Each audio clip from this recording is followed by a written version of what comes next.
Assalamualaikum warahmatullahi wabarakatuh. Apa kabar anak-anak? Nah, Miss mau anandaku tetap semangat ya. Dan jangan lupa berdoa sebelum belajar. Hari ini kita kembali belajar tematik. Nah, pekan lalu Miss sebenarnya sudah menjelaskan mengenai fabel atau dongeng atau cerita tentang hewan ya nak ya. Nah, sekarang Miss mau jelaskan kembali agar anandaku tidak lupa, agar anandaku lebih jelas memahami apa yang dimaksud dengan fabel. Nah, anandaku kita sama-sama baca ya. Jadi pengertian fabel adalah cerita pendek yang menceritakan tentang hewan. Tokoh-tokoh yang ada di dalam fabel adalah berbagai jenis hewan.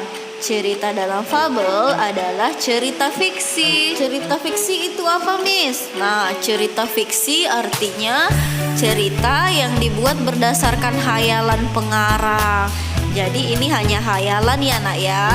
Karena kalau anandaku sudah pernah dengar dan membaca cerita tentang hewan, pekan lalu pun kita sudah sama-sama membaca. Di situ ceritanya hewan seperti manusia. Nah, kalau kita perhatikan ciri-cirinya, Miss yakin anandaku akan lebih paham. Nah, ciri-ciri yang pertama, menggunakan hewan sebagai tokoh cerita. Betul ya nak ya?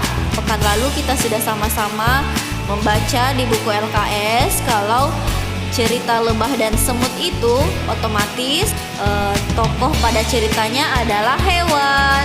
Nah, kemudian yang kedua, tokoh hewan memiliki karakter dan sifat seperti manusia.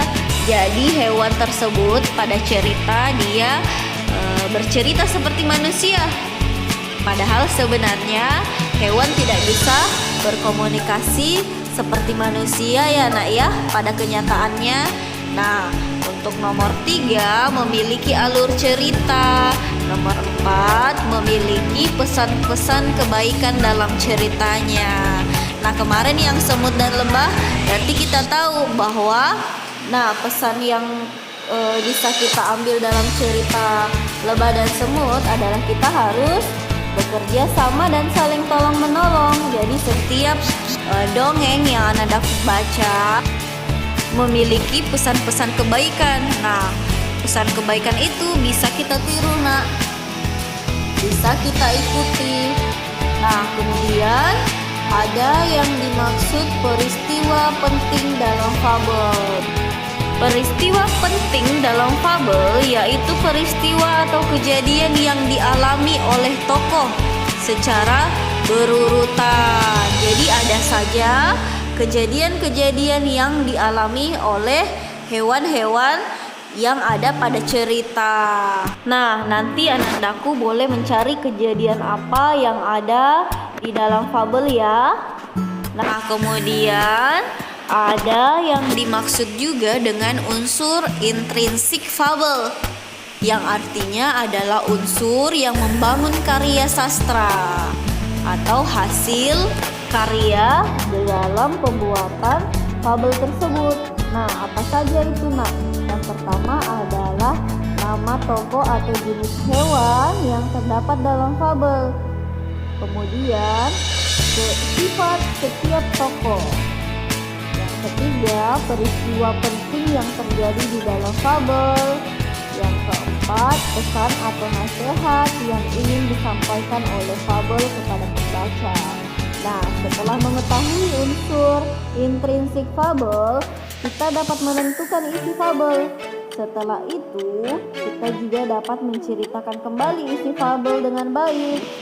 Jadi kalau anandaku sudah tahu nama tokohnya, nama hewannya, sifat hewan, peristiwa penting, anandaku sudah menjadi pembaca yang baik dalam membaca fabel atau dongeng hewan.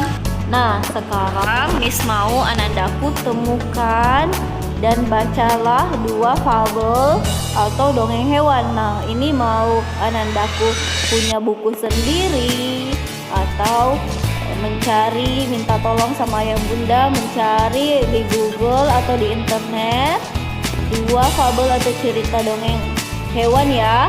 Kemudian Anandaku baca. Setelah itu tempelkan di buku tulis Pak kalau itu berupa selebaran dari internet ya. Nah, kemudian setelah itu jawablah pertanyaan ini berdasarkan cerita yang telah kalian baca. Yang pertama, sebutkan hewan apa saja yang ada dalam cerita. Kemudian bagaimana sifat hewan tersebut. Jadi Anandaku jawab pertanyaan ini setelah mendapatkan dan membaca 2 dongeng hewan tersebut. Nah, Miss juga kasih kemudahan kalau memang tidak bisa di print dari hasil temuan di internet, Anandaku bisa menulis saja langsung di buku tulis tak ya. Nah, kalau ada pertanyaan boleh Miss di WA ya. Miss kasih waktu hingga hari Kamis ya.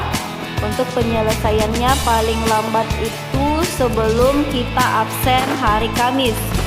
Miss rasa cukup untuk hari ini. Terima kasih. Assalamualaikum warahmatullahi wabarakatuh.